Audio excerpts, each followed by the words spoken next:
Assalamualaikum warahmatullahi wabarakatuh. Yang saya hormati Bapak Edi Adriana selaku fasilitator dan Pak Usman sebagai pengajar praktek saya. Perkenalkan, saya Nur Fadila, guru SMK Negeri 8 Majene, calon guru penggerak angkatan 7 Kabupaten Majene, Provinsi Sulawesi Barat.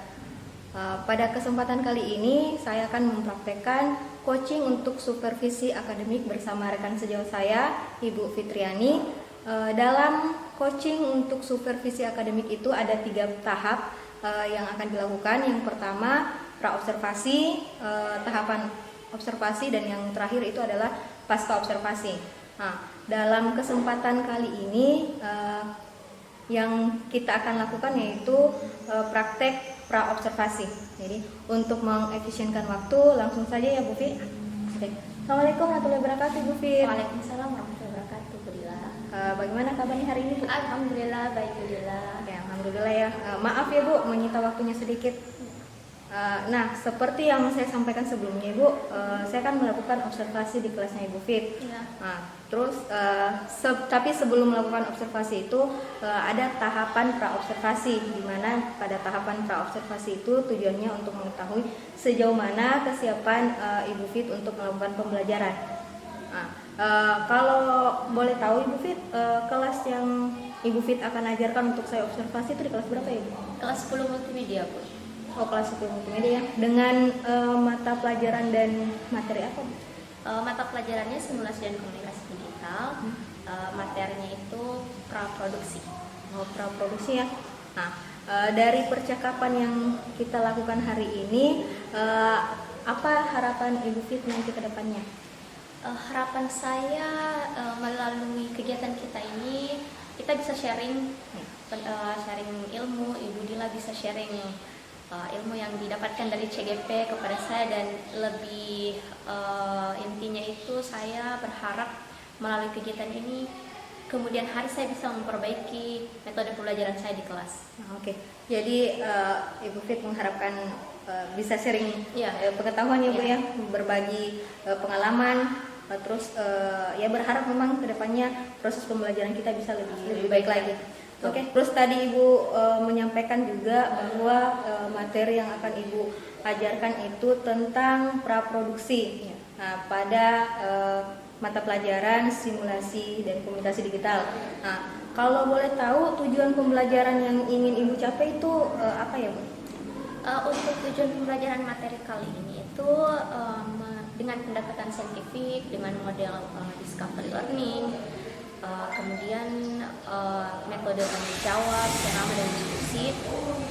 Tujuan dari pembelajaran ini peserta didik mampu memahami alur proses pembuatan video, mampu membandingkan sinopsis, naskah, storyboard, storyline, dan mampu membuat dan mendesain semuanya. Oh, jadi intinya tentang pembuatan film nanti ujungnya ya siswa dapat membuat suatu film, meskipun itu film pendek ya. Ya betul.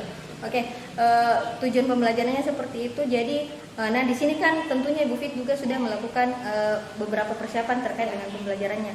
Kalau boleh tahu kira-kira persiapan seperti apa yang Ibu Fit sudah lakukan? Nah, untuk persiapannya saya sudah membuat RPP. Di dalam RPP, di dalam perangkat itu ada LKPD, kemudian ada media, kemudian lembar evaluasi. Oke, berarti luar biasa Ibu Fit. Sudah sangat lengkap apa yang Ibu Fit persiapkan, karena RPP-nya sudah ada, lembar evaluasinya sudah ada, LKPD-nya sudah ada juga, medianya, media pembelajarannya tentunya itu hal yang penting juga dan sangat penting menurut saya. Nah, jadi Ibu Fit juga selain berupa fisik itu ada hal lain tidak yang Ibu Fit persiapkan? Saya sudah melakukan identifikasi termasuk asesmen awal. Jadi saya asesmen itu untuk mengetahui kesiapan murid dan sejauh mana pengetahuan siswa nanti di kelas mengenai materi yang akan dipelajari, seperti itu. Kemudian selain itu saya juga mengetahui atau mengelompokkan bagaimana gaya-gaya belajar murid di kelas, seperti itu. Oke, berarti tentang identifikasi yang Ibu Fit lakukan ini terkait dengan kesiapan belajar siswa ya? Bu? Iya, betul. Terkait dengan kesiapan belajar siswa. Terus kira-kira nanti di kelasnya Ibu Fit area mana yang ingin Ibu Fit kembangkan atau yang ingin diobservasi? Untuk yang nantinya akan dikembangkan itu terkait pembelajaran berdiferensiasi. Nah, jadi anak-anak kan bermacam-macam nih ketertarikannya. Ada yang suka belajar melalui video, melalui literasi, membacanya mereka, melalui gambar-gambar seperti itu. Jadi diferensiasinya itu seperti itu. Oke. Jadi ini terkait dengan pembelajaran berdiferensiasi. Ya, kalau menurut Ibu Fit sendiri kan dalam pembelajaran berdiferensiasi itu kan ada 3. Iya. Nah, jadi kalau menurut Ibu Fit sendiri untuk ini termasuk dalam diferensiasi apa? Untuk pembelajaran kali ini mungkin termasuk pada diferensiasi konten dan produk ya Bu. Kalau dari diferensiasi konten dan produk itu termasuk yang tadi, ada yang video, tertarik video, poster, dan literasi. Oke. Jadi kira-kira strategi apa yang Ibu Fit lakukan yang berkaitan dengan diferensiasi konten dan diferensiasi produk ini? Untuk strateginya itu mungkin berhubungan dengan media. Jadi saya mempersiapkan media-media yang berkaitan dengan ketertarikan belajarnya siswa. Bagi siswa yang tertarik video, saya siapkan link video. Kemudian untuk siswa yang tertarik literasi, saya siapkan literatur bacaan mengenai materi. Dan untuk yang senang pada gambar-gambar, mungkin melalui Canva terutama menyiapkan poster-poster yang berkaitan. Oh, berarti sudah sangat mudah siswa Ibu untuk mengakses pembelajarannya Ibu ya? Karena semuanya sudah terintegrasi di RPP Bu. Oke. Untuk yang terakhir, kira-kira apa yang akan Ibu lakukan untuk bisa menjaga konsistensi yang Ibu lakukan ini? Kalau untuk konsistensi ya, sebagai guru menurut saya kita harus menjadi fasilitator bagi murid. Seperti itu, agar bisa memenuhi segala kebutuhan belajarnya murid. Oke. Untuk sementara sampai di sini aja dulu Bu Fit. Terima kasih atas waktunya. Semoga kedepannya kita bisa lebih baik lagi ya. Amin. Sampai berjumpa besok karena Insya besok Allah. akan dilakukan observasi di kelasnya. Siap. Terima kasih Bu. Terima kasih atas kesempatannya. Ya. Assalamualaikum warahmatullahi wabarakatuh. Waalaikumsalam warahmatullahi wabarakatuh.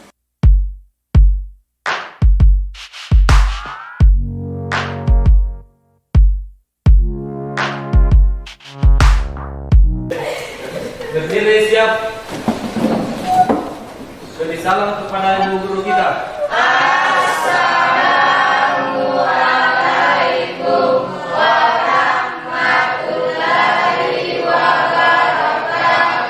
wabarakatuh. Dulu siap. Mari kita membaca doa sebelum belajar.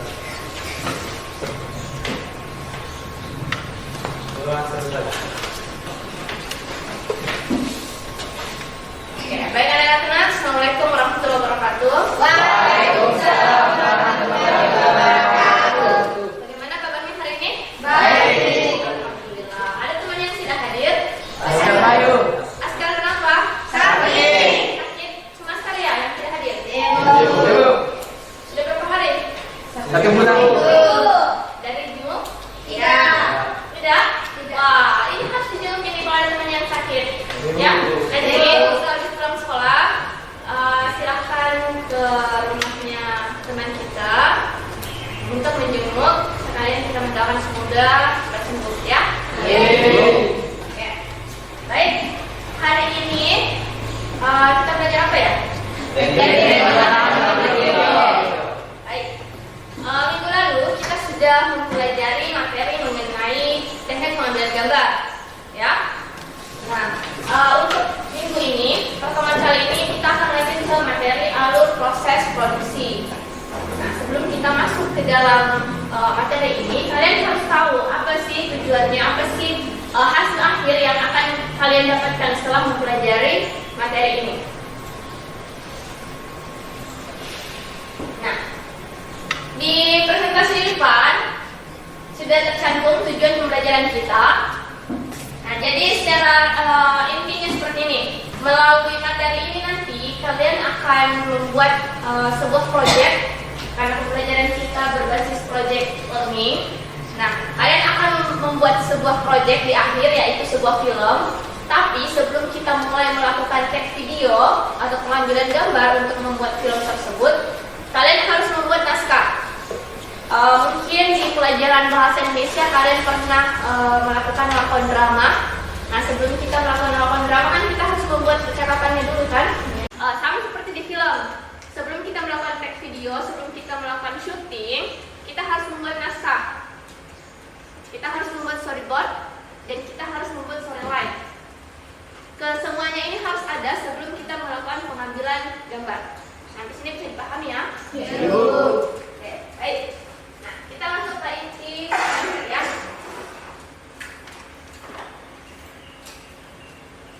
Alur proses produksi. Alur proses produksi itu apa sih? Ada yang pernah dengar nggak kata alur proses produksi sebelum ini? Tidak. Ada yang pernah dengar?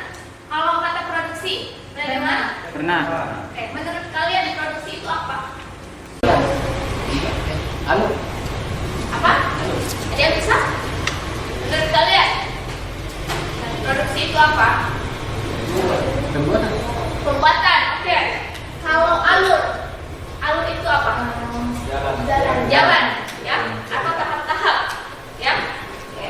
Jadi kalau secara kesimpulannya kalian, alur proses produksi itu apa? Ada yang bisa menyimpulkan sebelum kita melihat langsung apa arti sebenarnya? Tadi sudah ada yang mengatakan alur itu jalan, kemudian produksi itu pembuatan.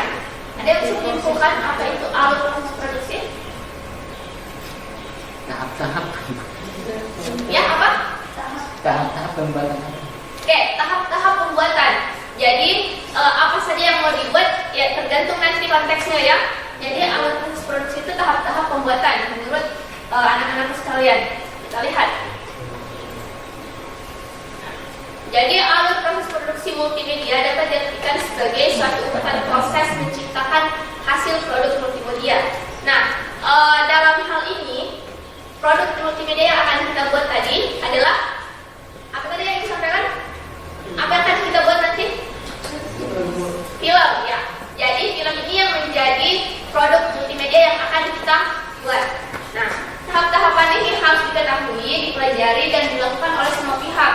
Jadi bukan hanya kalian sebagai sutradara misalnya, tapi dalam pembuatan film itu ada banyak elemen-elemen yang terkandung di dalamnya, yang bergabung, yang bekerja sama di dalamnya untuk menciptakan sebuah karya tersebut. Nah, kira-kira menurut kalian dalam pembuatan film apa-apa saja tugas-tugas yang ada di dalamnya selain sutradara?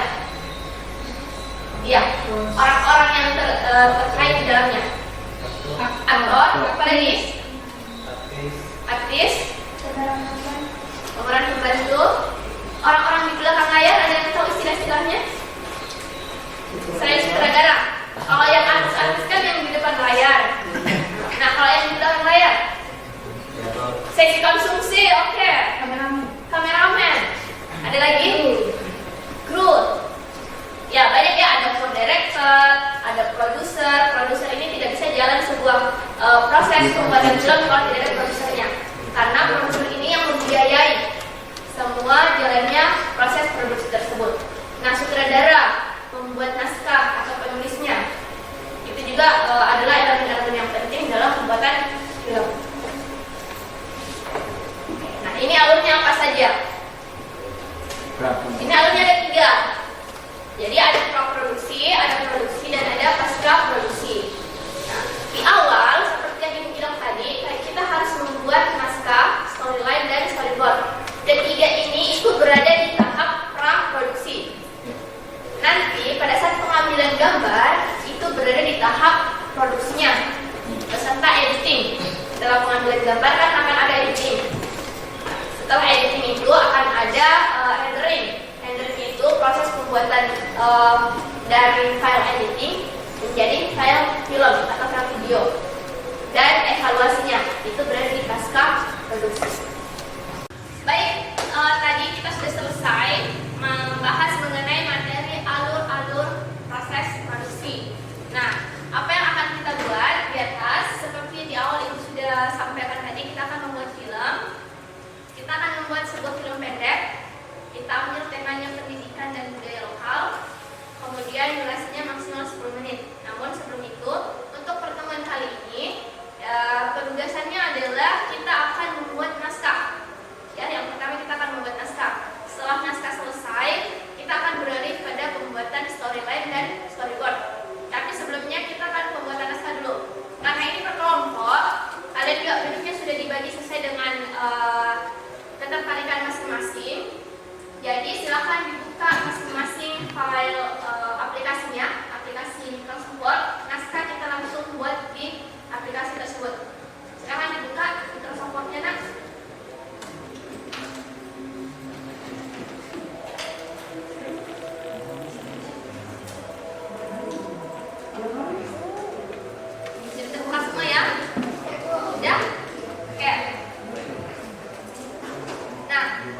itulah tadi materi yang sudah kita pelajari. Penugasannya pun sudah kalian lakukan sebagian dan akan dilanjutkan di rumah bersama kelompok masing-masing.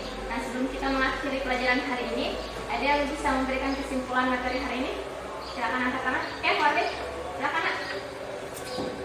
Tadi kesimpulan pada pembahasan materi hari ini yaitu alur produksi, yaitu terbagi 3, yaitu pertama praproduksi, kedua produksi, yang ketiga pasca produksi. Oke, terima kasih. Nah, itu kesimpulan dari Wardi. Ada lagi yang bisa menambahkan? Oke, silakan, Farid. Kesimpulan hari ini, alur produksi terdiri dari 3, yaitu produksi. Produksi terbagi dari 4, yaitu sinopsis, treatment, naskah, storyboard. Produksi terdiri dari 2, yaitu pengambilan gambar dan editing. Pasca evaluasi. Ya. Oke. Nah, kita beri applause untuk kedua teman.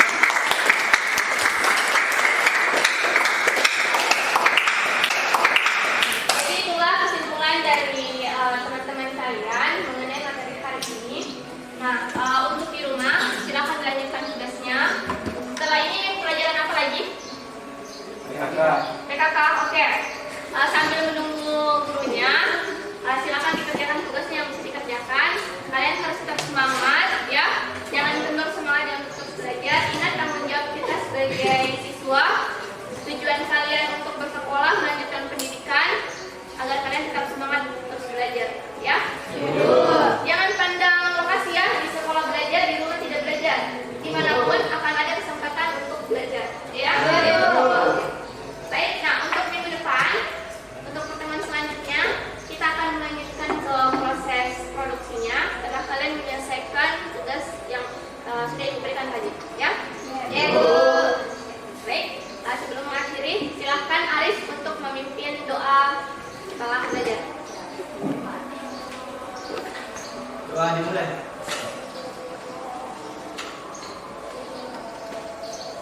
Doa selesai. Baik, anak-anak, terima kasih untuk hari ini. Tetap semangat.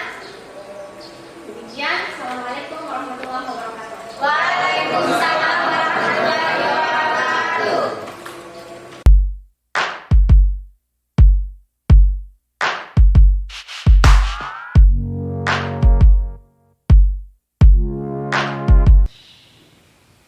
Bismillahirrahmanirrahim. Assalamualaikum warahmatullahi wabarakatuh.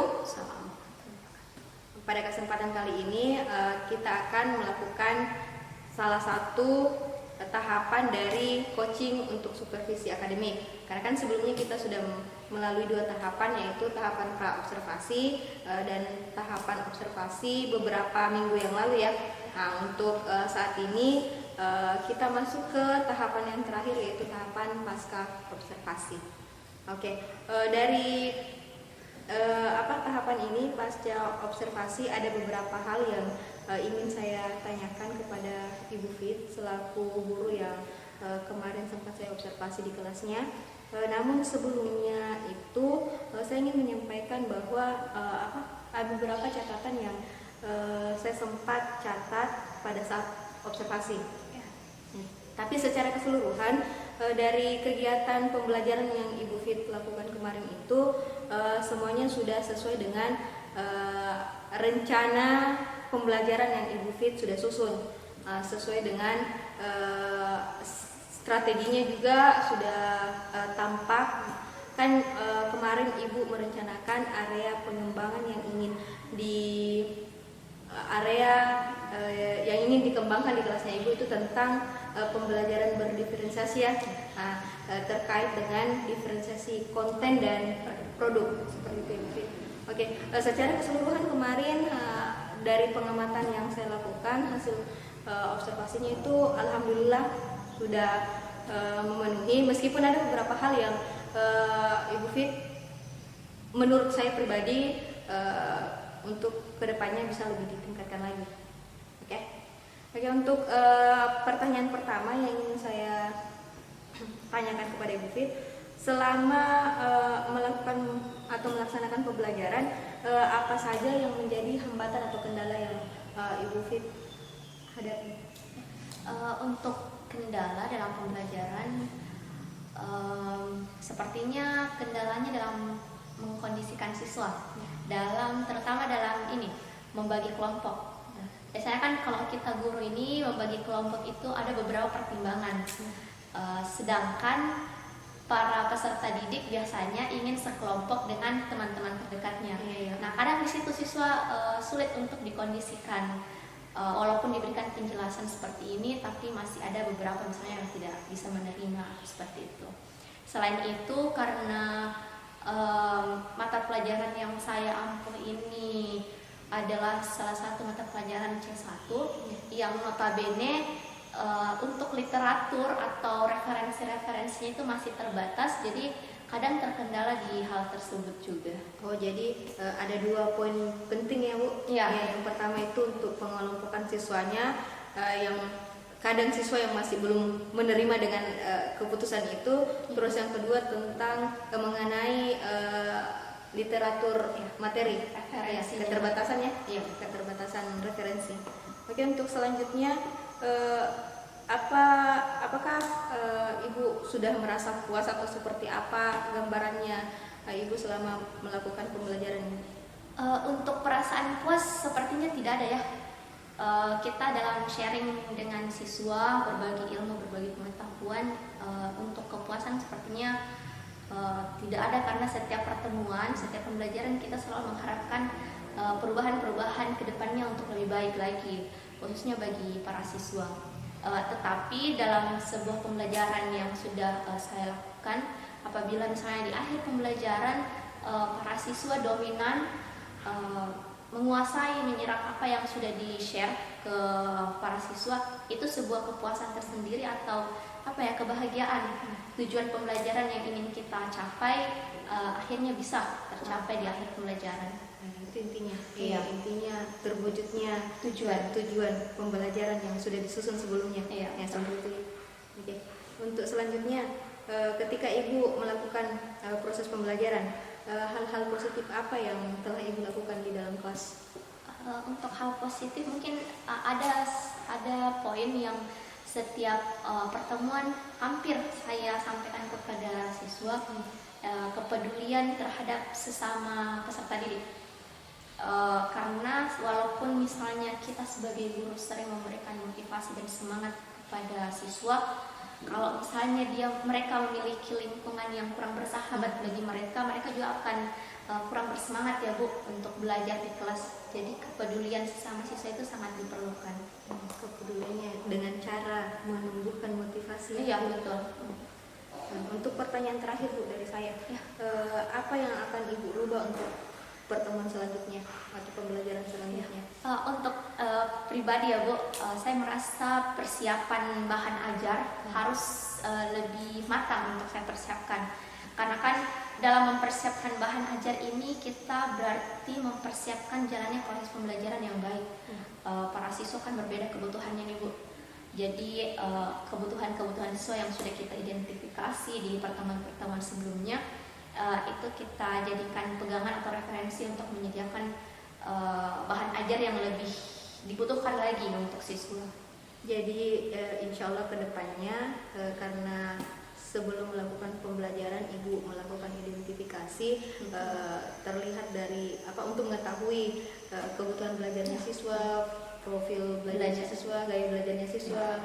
Nah, dari situ kan Ibu bisa mengetahui apa-apa saja yang mereka butuhkan, terus bisa menyiapkan bahan ajar atau media pembelajaran yang lebih mengena dengan materinya. Seperti itu ya Bu? Iya, betul.